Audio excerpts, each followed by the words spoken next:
Python సిరీస్లో ఇది కేవలం అసలు పైథాన్ అంటే అది మనం ఎక్కడ వాడాలి. పైథాన్ అనేది highly level high level object oriented programming language. High level means మనం దీంతో మనకి చాలా సింపుల్గా అర్థం చేసుకోవచ్చు. మిగతా ప్రోగ్రామింగ్ లాంగ్వేజ్లో మనం చూసినట్లయితే అది కొద్ది కాంప్లెక్స్గా ఉంటుంది అర్థం చేసుకోవడానికి. అందులో మనం రాసే విధానం కానీ అలాగే కాంప్రిహెన్షన్ చాలా కాంప్లెక్స్గా ఉంటుంది. ఇది హై లెవెల్ అంటే హ్యూమన్ అండర్స్టాండింగ్ లాంగ్వేజ్. మనం కొన్ని ఇంగ్లీష్ సెంటెన్స్ రాసినట్టుగానే ఉంటుంది. ఆబ్జెక్టివ్ ఓరియంటెడ్ అంటే ఎన్క్యాప్సులేషన్, డీక్యాప్సులేషన్, ఇచ్ కాన్సెప్ట్ ఈ దీనికి సంబంధించింది. మెయిన్గా పైథాన్లో పైథాన్ అడ్వాన్స్ పైథాన్. ఈ పైథాన్లో వచ్చేసి సమ్ సింపుల్ క్వశ్చన్ ప్రోగ్రామ్స్ అలాగే డేటా టైప్స్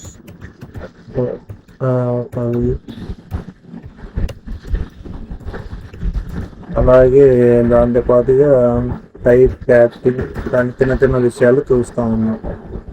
అలాగే అడ్వాన్స్ పైథాన్కి వచ్చేసరికి ఎన్క్యాప్సులేషన్, డీక్యాప్సులేషన్ లాంటి రూట్స్ కాన్సెప్ట్ మొత్తం ఈ అడ్వాన్స్ పైథాన్లోనే ఉంటుంది. మనం ప్రోగ్రామింగ్స్ అనేది కోర్ పైథాన్ యూజ్ చేసి కూడా రాయొచ్చు, కానీ క్లాసెస్ అండ్ ఆబ్జెక్ట్స్ అవన్నీ మనకు మెయిన్ ఇంపార్టెంట్గా వస్తుంది. అడ్వాన్స్ పైథాన్ తప్పకుండా నేర్చుకోవాల్సింది. కోర్ పైథాన్ అడ్వాన్స్ పైథాన్ కావాలని నేను కోర్ పైథాన్ నేను RSITలో కోచింగ్ తీసుకునేటప్పుడు అప్రాక్స్ నాకు ఒక 3 months టైం పట్టింది కోర్ పైథాన్ అడ్వాన్స్ పైథాన్. ఎందుకంటే అది మనం డిగ్రీ బ్యాక్గ్రౌండ్ నుంచి వచ్చాం కాబట్టి కంప్లీట్గా నేర్చుకోవాలి. అసలు ప్రోగ్రామింగ్ ఎలా జరుగుతుందో మాకు కంప్లీట్గా తెలియాలి అంటే మనం ఒక క్లాస్ కూడా చేయకుండా వినాలి. నేను 3 months చెప్తే మీకు చాలా లేకపోతే మీకు అర్థమయ్యే విధంగా సింపుల్గా డైలీ మా క్లాసెస్ ఫాలో అవ్వండి. అంటే సింపుల్. దీనికోసం మీరు ఎంతో పే చేయాల్సిన పని లేదు. అసలు ₹1 కూడా ఫస్ట్ కట్టాల్సిన పని లేదు. మీ దానిలో ఇంటర్నెట్ అంటే సరే. దీనికోసం మళ్ళీ coaching centre scheme letter invest చేయాల్సిన పని లేదు. నేను చెప్పేది ముఖ్యంగా డిగ్రీ స్టూడెంట్స్. ఎందుకంటే యాభై డిగ్రీ స్టూడెంట్గా నేను వెళ్ళి నాకు అసలు ఏంటి తెలియదు. పైథాన్ లేదు, అది వంటుకోవడం లేదు. ఫుల్ స్టాప్ ఎందుకు, కోలన్స్ ఎందుకు, థామస్ ఎందుకు పెడతారో కూడా నాకు అంటే లైన్ బై లైన్ 1 by 1 నేర్చుకున్నాను. అలాగే ఎక్కువ వచ్చి అప్టన్ డిగ్రీ స్టూడెంట్కి కానీ బీటెక్ స్టూడెంట్కి కానీ ఇందే పైథాన్ నేర్చుకుంటే బెటర్. నా ఒపీనియన్గా చాలా మంచిది. ఎందుకంటే మనం ముందే నేర్చుకుంటే చాలా దూరం. అసలు పైథాన్ మనం ఎక్కడైనా OANL కానీ ఆర్టిఫిషియల్ ఇంటెలిజెన్స్లో కానీ సైబర్ సెక్యూరిటీలో కానీ ఎవ్రీ ఇయర్ పైథాన్. అందుకే పైథాన్ అది చాలా ఇంపార్టెంట్. చాలా అంటే చాలా ఇంపార్టెంట్. ఇది మనం పైథాన్ లేదు అసలు ఎక్కడ రాయలేం. JavaNet నిన్న ఇబ్బంది. పైథాన్ ఇది వెరీ ఉంటుంది. అలాగే ఇది రైటింగ్ కూడా చాలా కంపారిటివ్. జావాలో మనం వేరే ఇచ్చేటప్పుడు దాన్ని డిక్లేర్ చేయాలి. ఫస్ట్ ఇంటూ ఏ వచ్చినప్పుడు ఏ అనే దాంట్లో మనం వేరియబుల్ డిక్లేర్ చేసుకుని ఏ అనే వేరియబుల్ అనేది ఇంటీజర్, తర్వాత మనం వేరేది వాల్యూ ఇవ్వాలి. కానీ ఇక్కడ అలాంటివి ఏమీ ఓన్లీ =10 10 అనేది ఇంటీజర్. అది ఆటోమేటిక్గా ఇంటీజర్గా తీసుకుంటాం. 10.5 ఫ్లోట్ నెంబర్ అది ఆటోమేటిక్గా ఫ్లోట్ అనేది తీసుకుంటుంది. అది ఎలాగో మనకి ఇచ్చింది. ఇప్పుడు మీరు ఇక్కడికి వచ్చేసి సైడ్ వెళ్ళి ఎంత వచ్చారు ఓపెన్ ఇంకెంత వేస్ట్ ఇలా వస్తుంది. ఇలా వచ్చి తర్వాత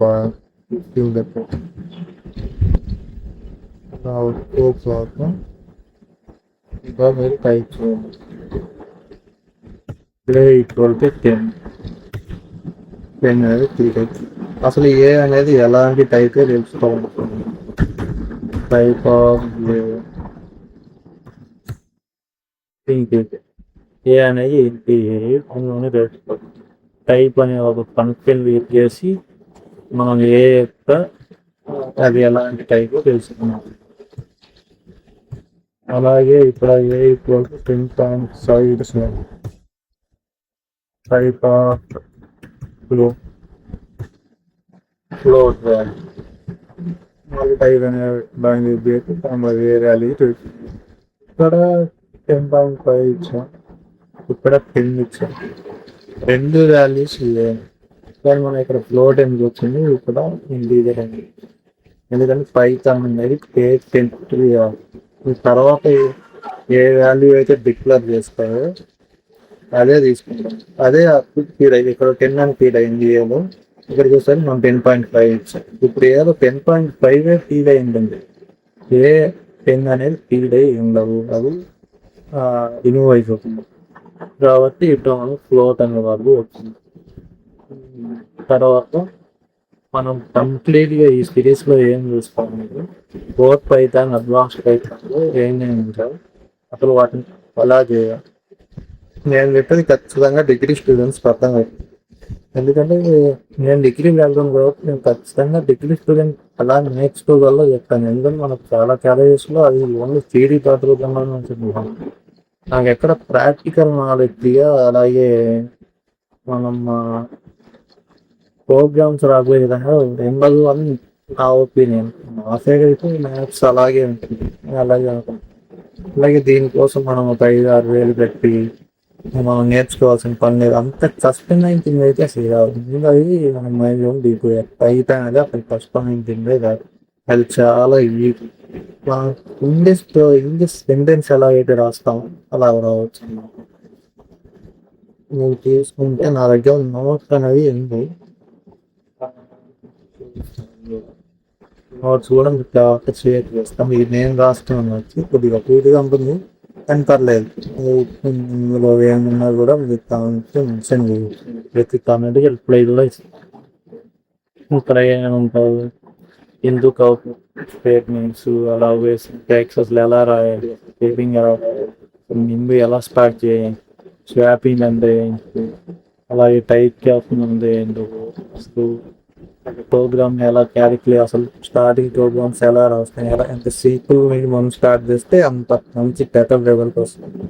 ఆ లైన్ ప్రతి ఒక్కరు సింపుల్గా నేర్చుకున్నాం అంటే అసలు పది కష్టమే కాదు. మన కోర్ పైథాన్ నేర్చుకోవడం డైరెక్ట్ అడ్వాన్స్ కంటే నీకు రావు, ఖచ్చితంగా రాదు. ఎందుకంటే ముందు బేసిక్స్ రావు.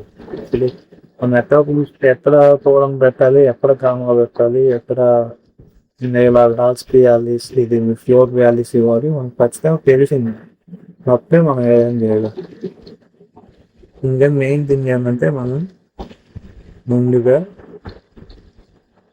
కోర్ పైథాన్ నేర్చుకోవాలి. అలాగే ఆపరేటర్స్ అంటే ఏంటో నేర్చుకోవాలి. ఒక సింపుల్ ప్రోగ్రామింగ్స్ ఎలా రావాలో నేర్చుకోవాలి. దాని తర్వాత ఆపరేటర్స్తో ఎన్ని రకాలు ఉంటాయి, ఏమి, ఇవన్నీ మనం లైన్ బై లైన్ చూద్దాం. నో నీడ్ టు చేరి ఈ టైప్ వాళ్ళకి అయితే రెడ్డి ఎందుకంటే వాళ్ళు కొద్దిగా ప్రాక్టికల్ నాలెడ్జ్ తెస్తుంది కాబట్టి వాళ్ళు రెడ్డి. నేను నరేష్ ఐడిలో కోచింగ్ వేసుకుంటున్నప్పుడు నేను ఫస్ట్ బ్యాక్లో అందరూ బీటెక్ స్టూడెంట్సే ఉంది కాబట్టి వాళ్ళకి ఏంటంటే వాళ్ళ ముందే ప్రాక్టికల్గా తెలిసి ఉంటుంది కాబట్టి వాళ్ళకి అంత స్పీడ్గా చెప్పేస్తుంది. మనకేం అర్థం కాదు. మనకి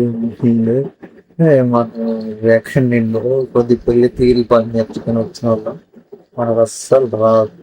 అందుకని నేను వేరే క్లాస్లో జాయిన్ అయ్యి ఆయన కొద్దిగా డీప్లీ వాళ్ళకి కొంచెం మంచిగా చెప్తాడంటే అక్కడ నుండి పైథాన్ నేర్చుకున్నాను. చాలా ఎక్సలెంట్గా చెప్పాలి, అది చాలా బాగా నచ్చింది.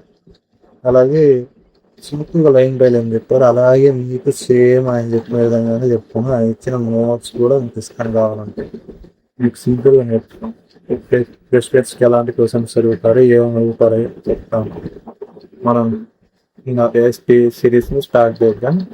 రోజుకి ఒక వీడియో అని పెడతాను, మీరు చూడండి, ఇలాగే సపోర్ట్ చేయండి. ఏమైనా డౌట్స్ ఉంటే కామెంట్ చేయండి. అండ్ ఛానల్ సబ్స్క్రైబ్ చేసుకోవడం మాత్రం మర్చిపోయి బెల్ ఐకాన్ ఆన్లో పెట్టుకోండి. Thank you.